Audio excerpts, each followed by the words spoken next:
A warm welcome to you, our viewers.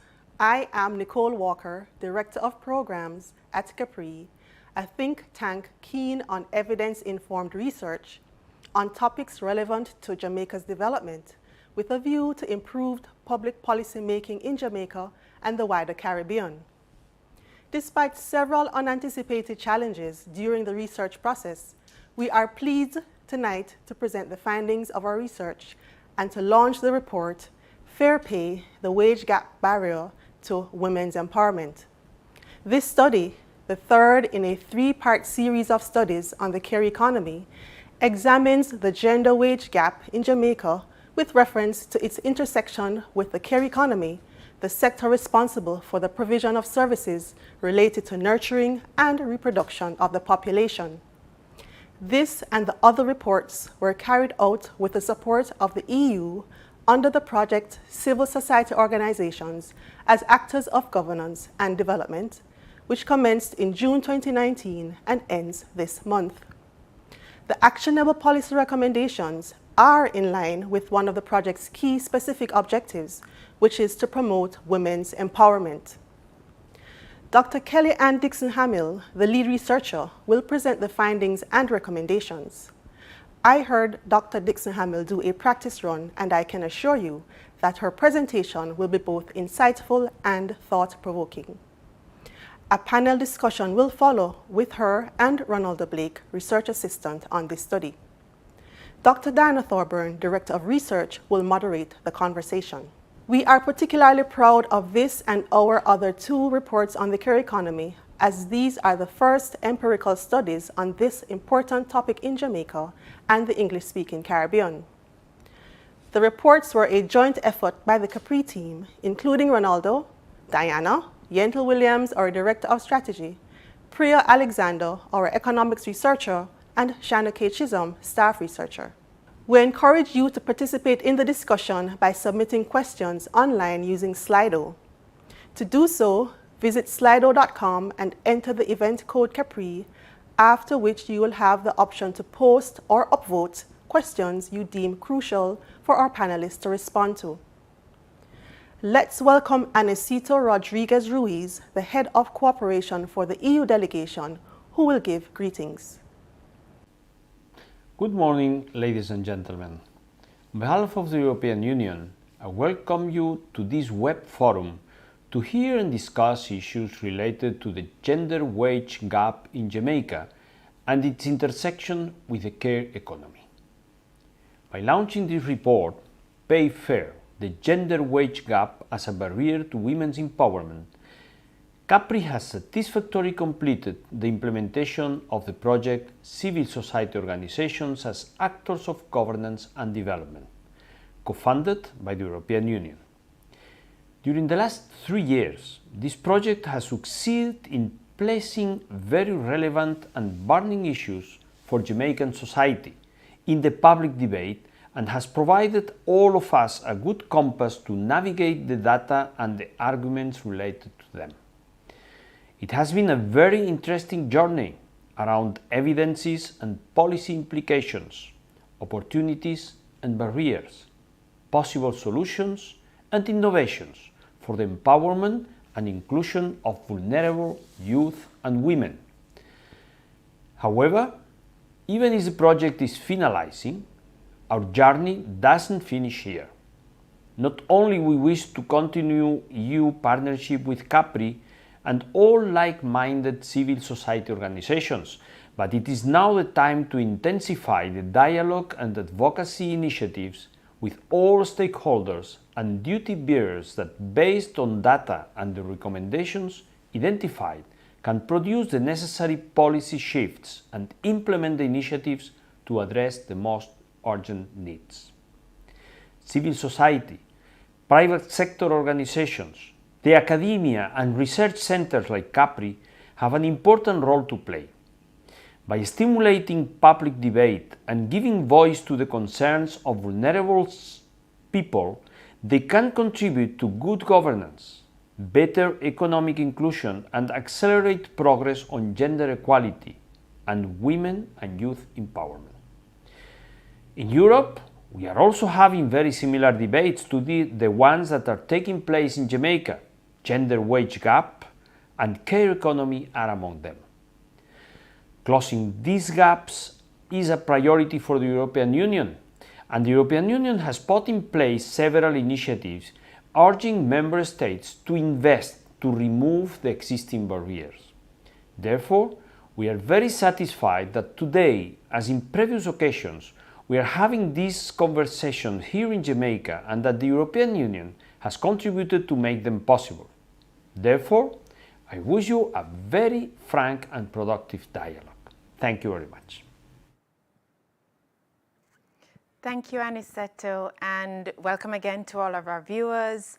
Welcome to Dr. Kellyanne Dixon, statistician, lecturer in economics at the University of the West Indies and senior research fellow at Capri, and the lead researcher, and Ronaldo Blake, research assistant, who was invaluable on this and the previous Care Economy report. What Aniceto did not mention is that these three studies, and it's the first time that Capri has done a three-part series of studies, emerged out of a study that we did back in 2018, also on the care economy. That was the very first study ever done on the care economy in Jamaica and the English-speaking Caribbean. It was what's called an indicative study, which is scoping out the field. And so many questions emerged out of that research. We then got the opportunity to pursue those questions in these three studies that we have been sharing, the third of which we'll share tonight. I just want to do a quick recap of the first two so we can get an idea of where we're coming from, and then we'll get into the presentation for this one. So if we can just play the highlights of the first two studies, please. Let's start by defining the care economy. The care economy is that sector of the economy that is responsible for providing services that contribute to nurturing and reproducing current and future populations. Globally, 42% of women and 6% of men cannot get jobs because they have care responsibilities. Evidence shows that when employers support workers with care duties, business and personal outcomes improve. The gender division of labor, or how work is traditionally distributed between men and women, means that women spend twice as much time in unpaid work than men do. In 2020, 15,700 Jamaican women were out of the labor force to stay with dependents, while the number for men was negligible. It is well established that the most effective way to support women to participate in formal labor markets is by providing access to reliable, affordable, and high-quality childcare services. This report marks a seminal moment in our understanding of the Jamaican care economy, as it is the first comprehensive monetary estimate of unpaid domestic and care work. This project aims to improve governance and accountability by stimulating policy innovation and enhancing policy responsiveness in the areas of women's empowerment, your advocacy, and economic inclusion. Its value will be more than the combined value of agriculture, manufacturing, mining, construction, and utilities. That such a large share of economic activities unpaid is a problem. Those who engage in paid work and have to come and engage themselves in unpaid care and domestic work, it is a double burden for them.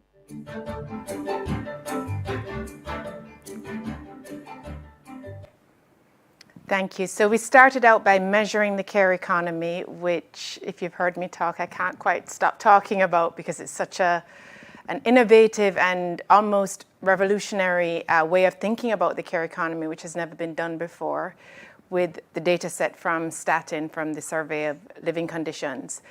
We first started by measuring it, and then we looked at what the implications are of that value. And this evening, we're going to look further at the implications of the value of unpaid care work, specifically how it impacts on one of the most pernicious problems with gender equality and women's empowerment, which is the gender wage gap. And I'm going to hand over to Kelly, our lead researcher, to give us a presentation of the report.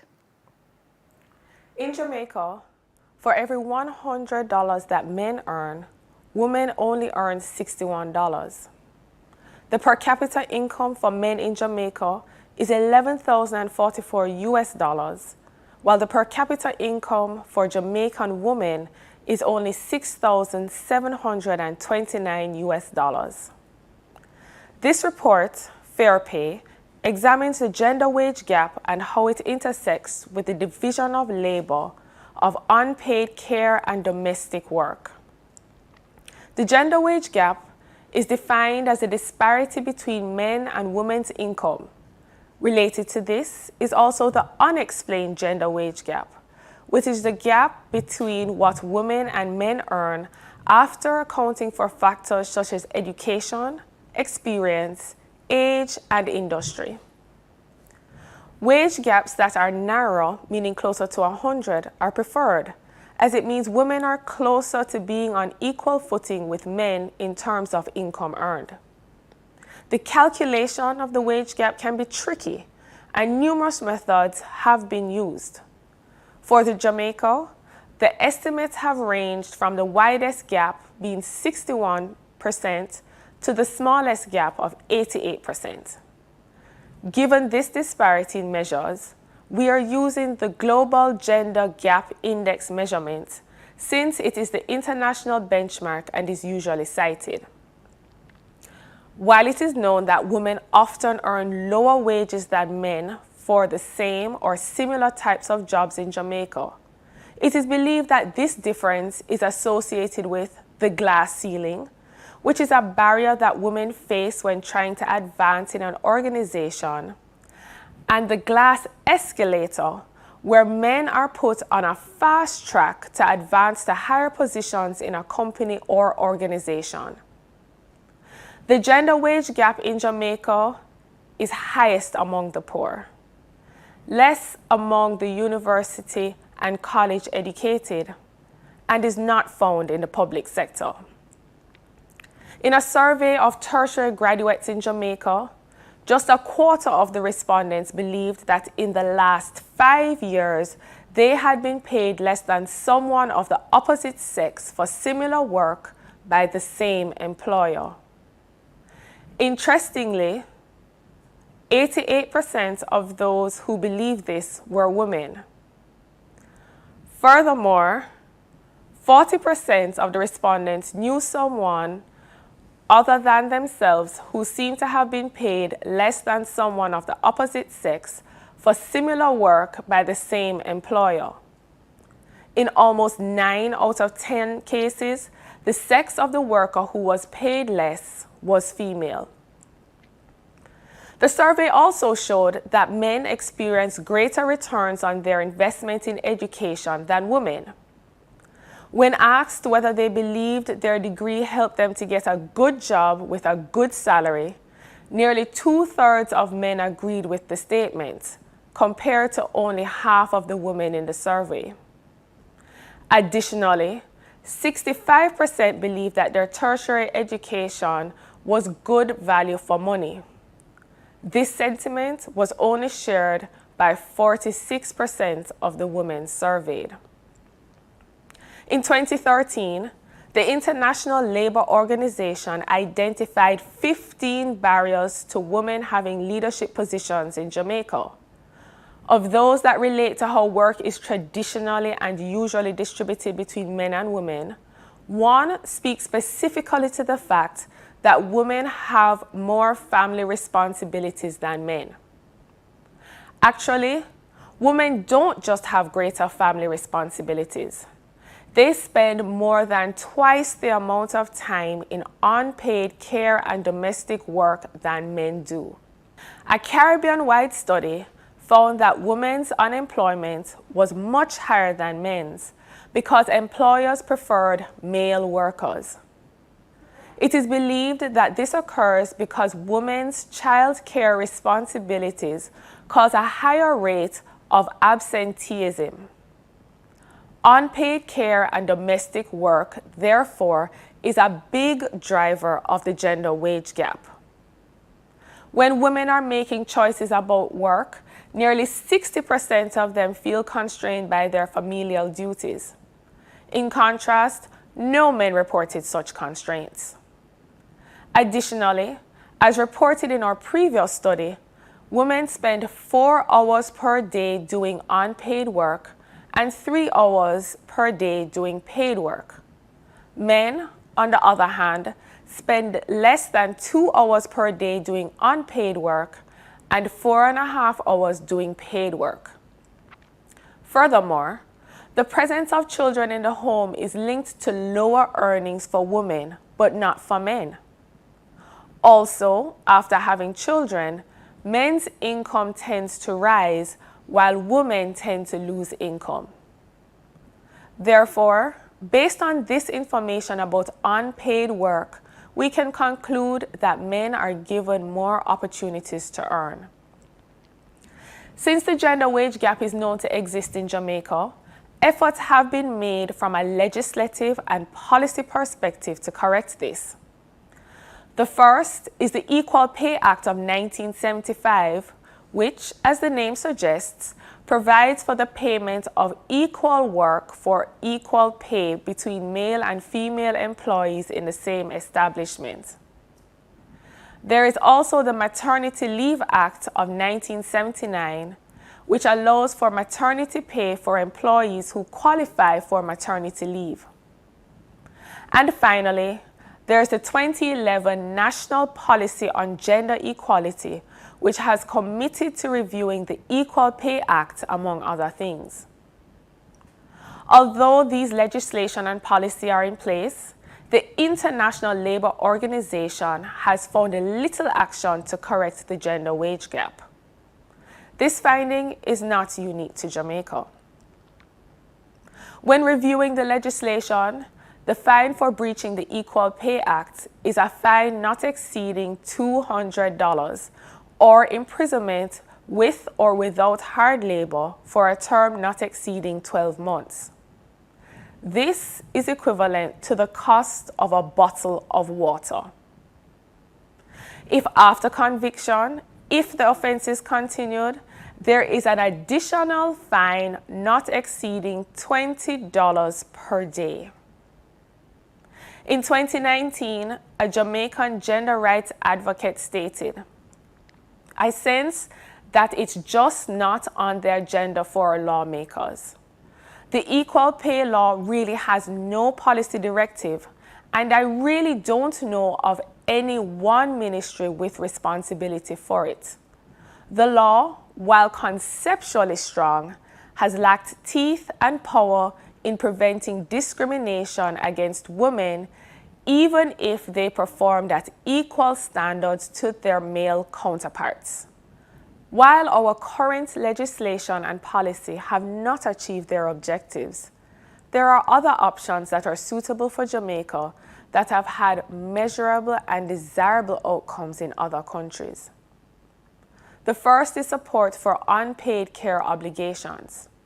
Since the unequal share of care responsibilities limits women's job prospects and is a major reason behind the gender wage gap, employer-provided and state support for employees with care obligations would facilitate more time for paid productive work. In more advanced economies, this is the form of child care subsidies and paid parental leave. While in developing economies, investments that reduce the time women spend on household production have been successful.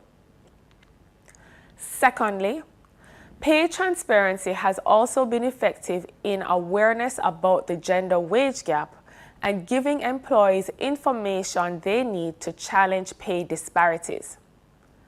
Pay transparency has been legislated in many cases. Of note, however, what appears to be more effective in closing the pay gap is voluntary disclosure of pay information by companies. What is key with pay transparency, if legislation is used, is that it must be crafted to balance the goal of pay transparency and the need to protect the privacy rights and interests of employees and employers. Now let us consider our policy options. When pay transparency is legislated, it may take different forms. In countries such as the UK, Canada, and Germany, by law, companies over a certain size are required to disclose the average pay for different jobs within the company, or, upon request, make pay information publicly available.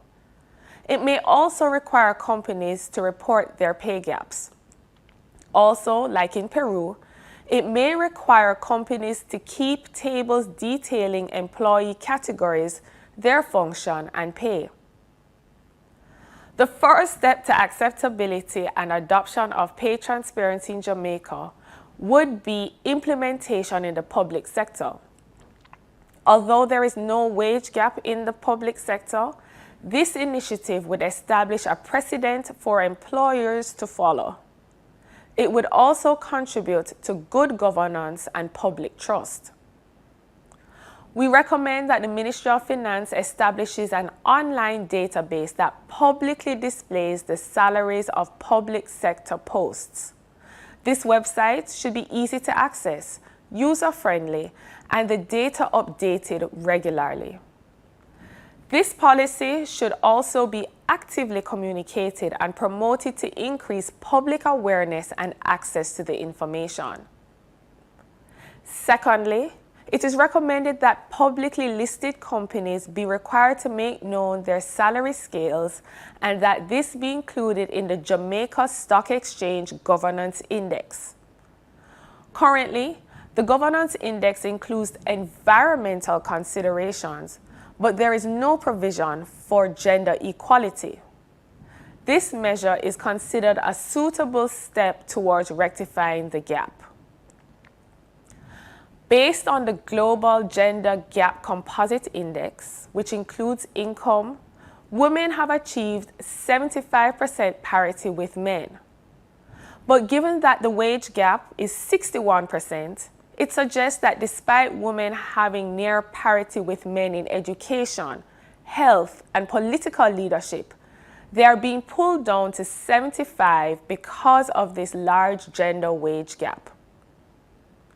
As we have shown, the gender wage gap is related to unpaid care and domestic work, which is mainly done by women. This places constraints on their market participation, career advancement, and productivity. The gender wage gap is an economic loss that is borne by the entire society as it hinders productivity and economic growth. A reduction in women's unpaid care work would not only increase gender equality, but also reduce income inequality and would result in better outcomes for children. The provision of transparency about how much employees are paid is an area in which policy change can yield an improvement in the gender wage gap and is therefore another option that can be used to address this issue in Jamaica.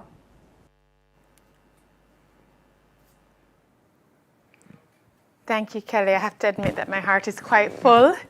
This has been, we've been 3 years in this project, and these 3 studies, we've put a lot of work into them. Before I go into more of the discussion, some housekeeping, Slido.com, event code Capri, and there's a poll there that we'd like you to answer. We'll share the results later, asking if you know any woman who has earned less than men in the same job position. And then also you can pose questions, and that's what's on my iPad here, is the questions, and you can vote them up. I already see one, and it's actually quite a good question. So send the questions in, and I will pose them to Ronaldo and Kelly.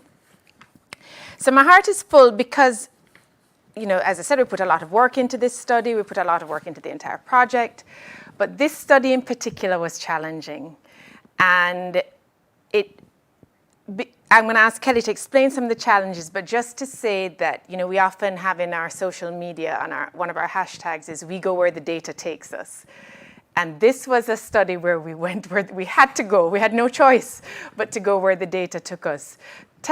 It's kind of behind the scenes, but I think it's worth sharing with those who are interested. And it's also worth sharing just in terms of understanding how evidence is translated into policy, which is tell us why we had to go where the data took us for this particular study. Yes, so one of our aims at the very beginning was to actually calculate the gender wage gap. The issue with that, however, and we noted that as we were collecting data, is that there were persons who, or respondents, were not willing to share information on their income and expenditure so that we could use that to calculate the gender wage gap. As was mentioned in the presentation, the calculation is very tricky, and we have to get accurate information to be able to truly know what that wage gap is. So we had to change course, as it were, because we were not getting the reliable data and enough of the data to be able to calculate that wage gap. Why is it that people are reluctant to share? Because there's an anonymous survey. Yes. What is it about this? Is this something unique to Jamaica? So no, this isn't unique to Jamaica. It's not unique to this survey either. It is that many persons are hesitant in sharing their income. It is a worldwide issue. A number of times it's distrust of the survey company. It is the feeling that their information may be then sent back to the government, retaxation. In some instances, it may be just not wanting to share because they feel they may be judged. And so with all those issues, it does become challenging to collect information on income. And one of the few questions that we were able to get an answer to was for people who had witnessed or experienced a gender wage gap. There was a very high percentage who did not talk about it, report it, or try to do anything about it. Yes, so over 90% of those in our sample, and our sample size was about just a little over 700. For those who stated that they experienced this, what was done? Nothing. Did this differ between males and females? It did not. So once it's identified, neither men nor women are doing anything to rectify it. Yeah, these are some of the unanticipated challenges that Nicole mentioned. Ronaldo, you've been working with us on this very intensively, and there was another way in which we had to go where the data took us, because the original intention of this study was to try and correlate migration to the gender wage gap. Tell us about how we had to change course a few times in getting to where we got, which I'm very happy about. Let me just say, I think that we did actually come to some really solid conclusions with some very innovative policy recommendations. But tell us about where we had attempted to go in the first place. Yeah, so one of the other things that we tried to look at was how tertiary education, migration, and the gender wage gap intersected. Because what we have is a case in most countries now where women are overrepresented in tertiary education. So we wanted to see if there were any relationships between migration out of Jamaica, particularly of highly educated women, and the high gender wage gap that holds in Jamaica. And of course, a part of the thing that would motivate people to migrate in the first place is the difference in wages between Jamaica and overseas. But unfortunately, we weren't seeing a lot of connections between care work or the gender wage gap locally or overseas and how that related to migration. So we focused more now on what was going on locally. Yeah, there were just so many confounding variables that came up that at the outset we hadn't realized would come up, again, going where the data leads us. But before we go into the report, there was some really interesting findings from the migration questions, Kelly, that I just want to share, because we're not going to get another chance to share them unless we do a migration study at some point. But yeah, just share with our audience some of those just interesting tidbits that came up. Right. So just to also reiterate what Ronaldo said, this study was of tertiary graduates. And so this would be the group that we're referring to. So just to begin with, the majority of the sample, almost 60%, had wanted to migrate, but they had not yet started the formal process. 29% of the samples, and then almost 30%, had wanted to migrate and had started the formal process. And then there was that 12% that they were comfortable staying in Jamaica. When we looked at those who were interested in migrating, 73% of females had wanted to migrate, whether they had started the process or not. 73% of females compared to 63% of males. That's a significant difference there.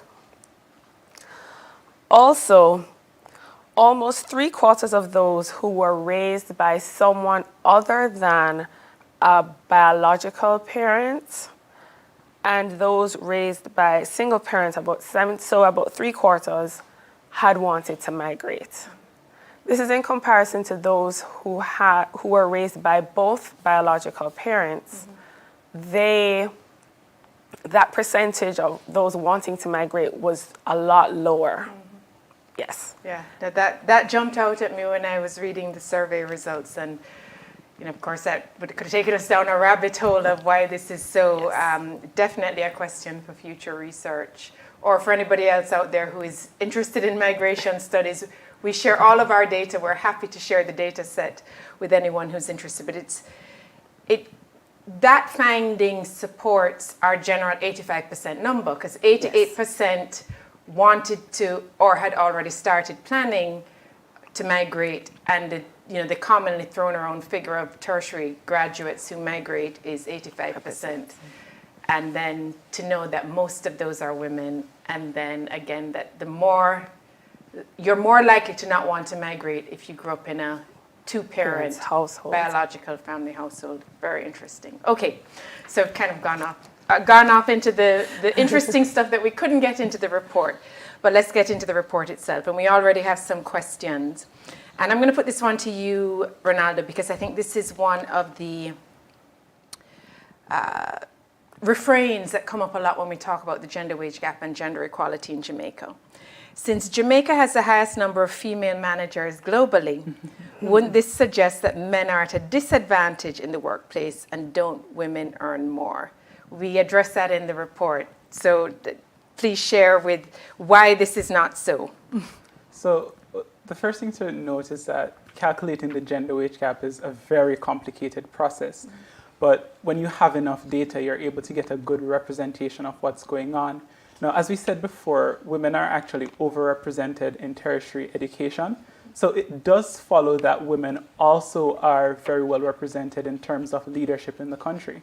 But what we tend to find in many instances is women occupy high mid-level managerial positions and high-level managerial positions, but men take on leadership roles. And even within those positions that women occupy, you could see women getting paid less than men. And of course, the reasons for that would be generally multiple, but one of them certainly is the care work and the unpaid domestic work that women do have to do. It subtracts from the time that they're able to dedicate to work. It subtracts from the amount of experience they're able to get. So it does have longer term implications, and you really do have to unpack data like that from what you see just on the face value and try to get an understanding of what's happening beneath. And I think I remember once we had a meeting in the Dean's conference room, and they had all the photographs of the previous deans of the Faculty of Social Sciences, and they were all men. And I thought, well, the majority of women as students, I don't know what the lecturer ratio is, but just from my eyeballing it, it looks like it's mostly women. But all men who have been deans, and I said it to Damien, I said, there's not a woman up there. And he said, but would a woman even want that job? And I think it goes back to, and I thought about it, I thought, I wouldn't want that job. I wouldn't be able to manage that job and everything else that goes with it. So I think the point is that, yes, there is women in management. I think we have the highest proportion of women managers in the world. But if you look above that, that's when you start to see the disparity, and that's really where the disparity kind of matters more in terms of income generation, wealth, earnings, and so on? I think I also want to add to that, the majority of women stated that they took into consideration their constraints when they were looking for work. And no men said they ever did that. So I think that also speaks to why we're not seeing women in those high leadership positions. And if I just could add a final point to it, a majority of people in Jamaica are not working in corporate spaces, you know? So you have a lot of people who are just on the streets doing service work, doing trades work. And when you look at where women and men are working and what the earning is, that actually contributes a lot to the gender wage gap, and sometimes it can even be more impactful as it relates to like poverty and people's quality of life and so on. So. Yeah, so basically the take home to that answer to that is that yes, we have the highest number of female managers globally, but don't watch that. Yeah. Yes. Okay, I'm going to have the poll results of the first poll asking people's experiences with if they know of anyone who's had the gender wage gap. Can we get those results, please? Okay, interesting. Similar to our survey. Yeah, it's always good when we can get confirmation from another data source, right? Okay, we're going to go to a second poll, which I'll announce later. But please go back to Slido for the second poll and also keep sending in your questions. I mean, we kind of touched on this, Kelly, but I think, you know, just having it supporting the answer to this question with the data might be helpful. Do the findings from this report indicate that as a woman, I may be getting paid less than my male colleagues? And is this something I should take up with my boss? Well, given that, so let's put it in perspective. A quarter of the sample, just about 190 persons out of the 710, said that in the last 5 years, they felt they were being paid less than someone of the opposite sex for the same work by the same employer. Of that group, 88% were women. So in this case, there is, given that you're a woman, there is a probability that yes, you may be being paid less. Should you take it up with your boss? That's for you to decide. However, I think when we get into the report and we look at the solutions, this is where pay transparency comes into play. Because if it is that we know whether it is the average pay for that position, or we have additional details, then when and if you decide to take it up with your boss, you have the evidence. And I think the evidence will speak more. And it has been shown that when we have pay transparency, it is known to reduce that gap. Okay, another question here. I don't think we fully addressed this, so it's a kind of a curveball at you, Ronaldo. Would a gender quota help to reduce the gender wage gap? Is part one. And are there any instances of men being paid less because of their gender? Again, these are not things we directly looked at in the study, but I think we could make some inferences. So I think a gender quota is a tricky issue. It might be helpful, but again, if we look at what currently holds, it may not be the most effective thing at closing the wage gap, because we do have women who are in positions of power, and if the dynamic still exists where they're not able to fully participate in the workforce, then the same kinds of forces that are currently at play will also act in a world where we do have a gender quota. Another thing that we have to consider is that a large part of the gender wage gap, besides the unpaid care and domestic work that women disproportionately do, has to do with the kinds of occupations that women do predominantly, which are service occupations, while men tend to specialize more in trades. Even among women who are highly educated, there tends to be a focus on social work, so education, healthcare, while men tend to focus on things that are more science and technology. We see that changing now, but of course, the dynamic still kind of holds. So I think a quota might be helpful, but we do have to look at those more important underlying factors that determine wage rates and so on. Can you repeat the second part of the question for me? Are there any instances of men being paid less? Well, actually we did. The data did speak to that, Kelly. What did the data say about instances of men being paid less because of their gender? So just over 12% of those who had experienced it were men. Okay. So it is happening. Or it's perceived to be happening. Yes, correct. It's perceived to be happening. We were not able to get information on which industry or which sector to determine if this was in a concentrated area or if it's just across the board.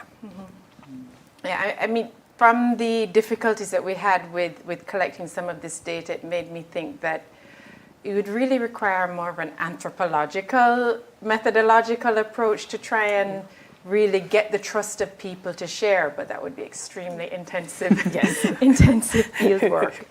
All right, another question, and this I thought was interesting as well.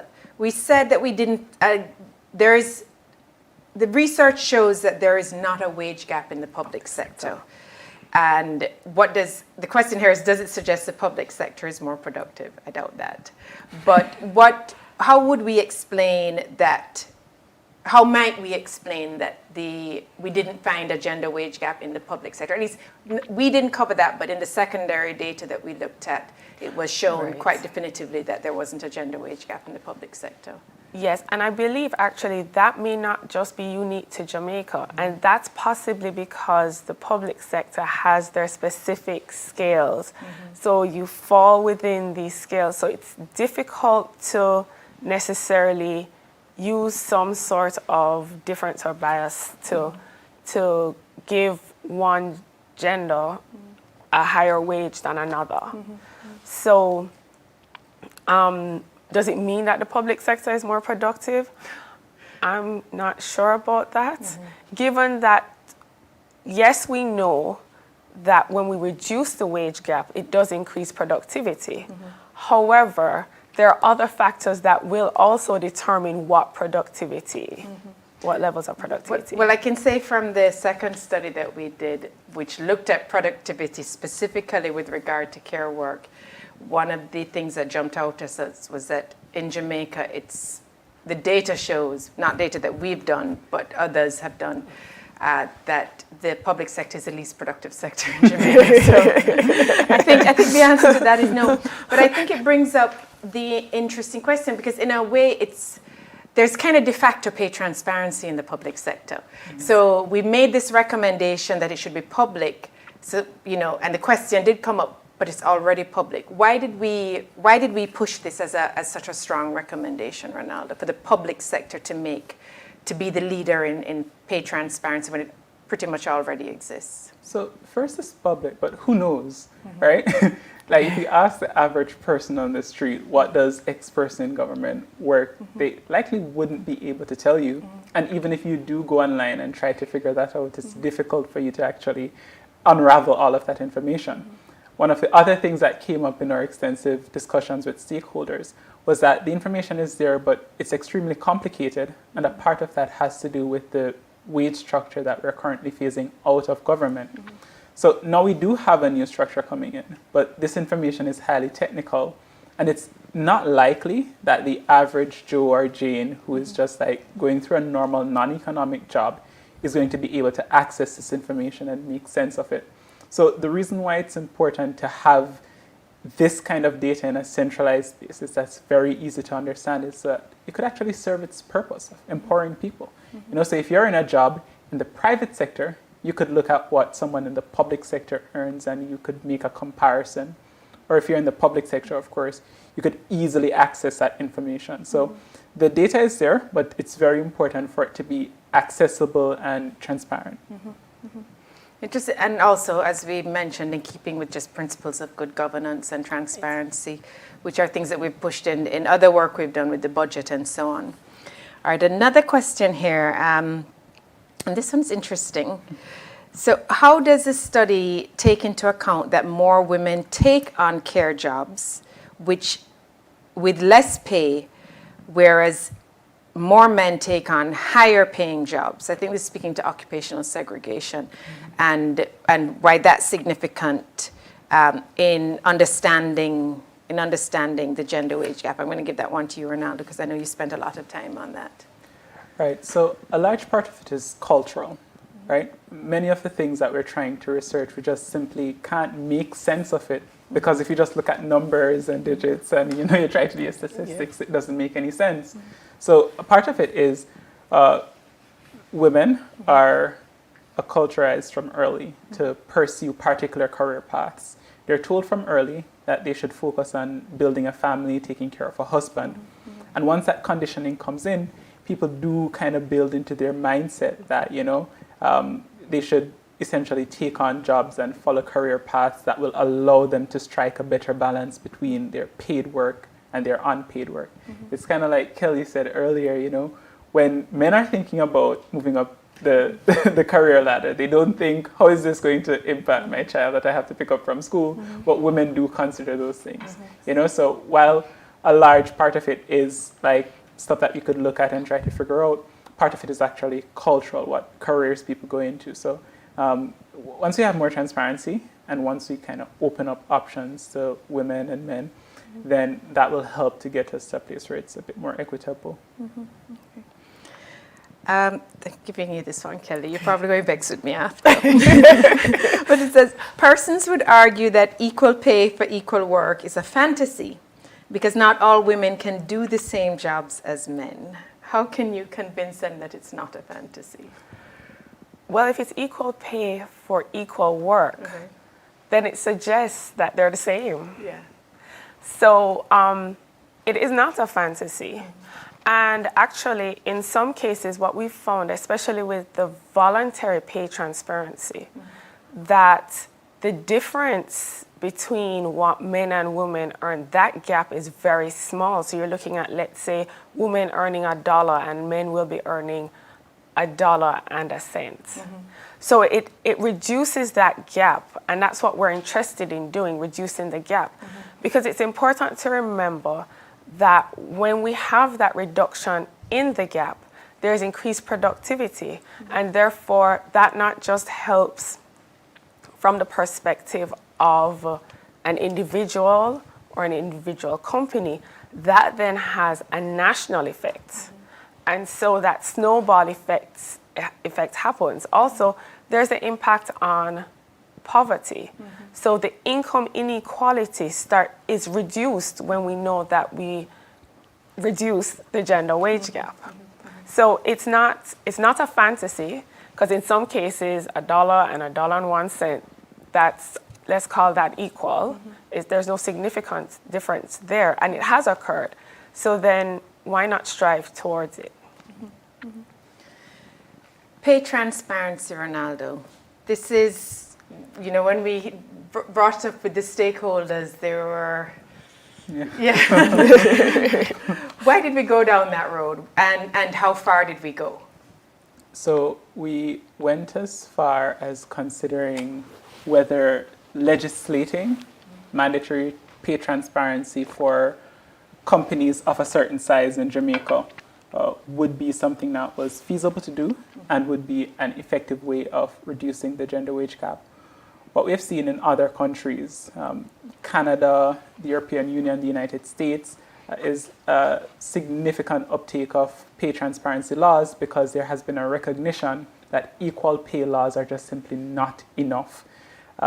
Even countries like Peru in the global south, So when we brought it up, it wasn't well received, partially because there were concerns about safety and also concerns about non-compliance. But what we realized is that it has actually been effective to some extent in many countries in reducing the wage gap.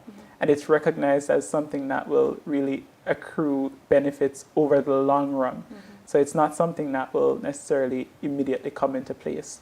But I think what we need to emphasize now, even if we don't go ahead with legislation, is that having pay transparency is a good thing, because sometimes the private sector companies don't even realize that they're doing a bad job at setting wages because they don't have a pay scale. When you don't have a pay scale, you just get someone coming in and you pull a wage out of thin air, sometimes by asking a salary history, sometimes by looking at a competitor or a peer in the industry. So the pay transparency actually helps you to first identify the kind of job that you're offering, the criteria that the person needs to have, and it gives you a more objective basis on which to set a pay. So the point we're at now is, how do we use this tool that we don't necessarily have to legislate now, but can be important in reducing the gender pay gap. And different countries have implemented it in different ways. It's not always fully public. Sometimes data is anonymized and it's sent to the government. And then once there's a gap, there can be actions between the government and the company to try to correct that. I think I also want to add that even though we're not fully sure what happened at the beginning when these countries started collecting this information and publishing this information, that I'm sure the apprehension was pretty much the same. However, over time, it has just become very normal. So in some states, everyone who is a public sector worker, whether it is in main government or let's say you are working at a government university, your name can be typed in and your actual wages are available for as many years as you request. And in those states, as I know, it's, oh, okay, it's nothing new. Yeah, it's there. However, I'm sure at the very beginning, there was a lot of apprehension. Yeah, so hence our kind of proposal to kind of ease it in. And I think also there was an also very significant finding that I found surprising, that voluntary pay transparency is more effective. Yes. So legislating it might actually not even be the best way to go, and certainly not at the outset, but introducing it kind of more softly and gently, and having it part of the governance index of publicly listed companies is probably a good way to go, not only because they have already considered environment and it's something that is more easily regulated, but also because this is a trend with ESG, environmental, social governance, gender equality, gender wage gap, care economy are issues that fit squarely in the ESG agenda. We have a few minutes left, and I want to come back to where we started with all of this, back from 2018 with this indicative study that we did and the data that we got. And I'm going to ask you from a data perspective first, Kelly. This data that we have on time use and what it has opened up to us, how far can we go with this? We've seen in Jamaica that, maybe because we haven't had the data before, that the care economy is still not something that people have really grasped. There's a tendency to confuse it with domestic work, paid domestic work, and there isn't great clarity, and it's not used as a frame for understanding many of these issues, and there's so many adjacent issues to it. So just as a statistician, having this data, where can we go with it going forward? Considering what has been done, we've only just begun with it, obviously. Right. Where can we go? So I think one of the things that we would want to do is to continue to collect this data. Because especially when you start having data over a time period, a time series, you're able to see how that changes. And I believe once the data is available, understanding once the data is being used will also come with that. So more data, as long as we have more researchers using the data and publishing the results in understandable forms, then I think that will also change the view of what the care economy actually is. So it gives a better understanding of what it is, and we also know where we are with it. And to you, kind of have the last word here, Ronaldo. You know, we've looked at, you know, first we valued it, and the value is phenomenal.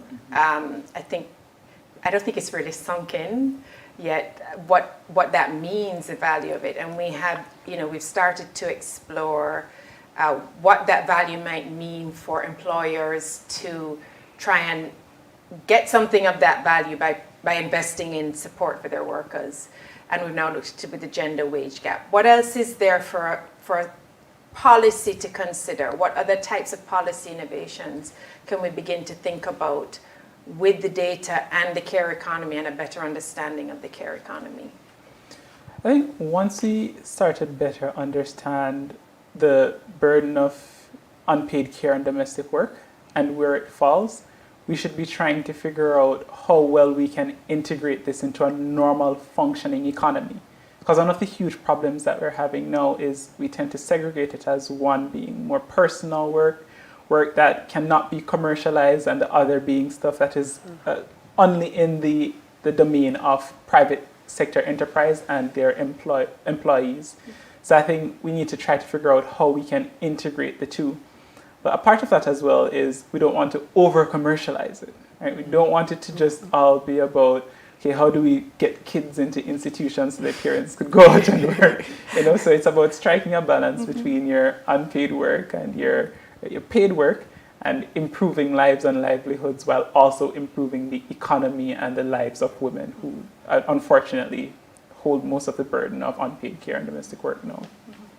Yeah, I think one of the instructive comments, I think it was in the first study from reviewers, said to Yentel and myself, so is it that care work is a bad thing? Right. And I think that's kind of the line that you have to draw and the balance you have to achieve. Of course it's not. That's what keeps our societies going. People who have children love to look after their children. Well, most of us after our children. And yeah, how do you, and I suppose that's the role of data and data-informed policies. How do you strike the balance where you can maximize gains as well as retaining our humanity? You know, one of the late questions that came in here was about if in Cuba, if we just paid everybody the same thing regardless of what they do, would that erase it? But no, that's not, I don't think that would be a very good solution either. But I want to thank you so much for this rich discussion. I'm sure we're going to continue talking about it afterwards. This has been, you know, the project has come to an end, these 3 studies have come to an end, and this evening's forum has come to an end. Thank you for joining us. I'm going to hand over back to Nicole to close us out. In terms of economic empowerment, our aim with this report was to provide a comprehensive and evidence-based analysis of the issue at hand and to present recommendations that can lead to meaningful and sustainable change through transformative policies. We hope that this report will serve as a valuable resource for policymakers, business leaders, and all those who are committed to closing the gender pay gap and promoting gender equality in Jamaica. On behalf of the entire team, I would like to extend our gratitude to the EU for their financial support and confidence in us to deliver robust, evidence-informed research. Thanks to the panelists, Dr. Dixon Hamill, and to Mr. Blake for their contributions, which facilitated a rich discussion. And thank you, Dr. Thorburn, for moderating this forum. Thanks to you, our virtual audience, for joining and being a part of the discussion. The report is available on our website, capricaribbean.org. Our next event is coming soon in March 2023. We will launch a study on growthless jobs. Look out for the exact date and other details on our socials. Do have a great evening.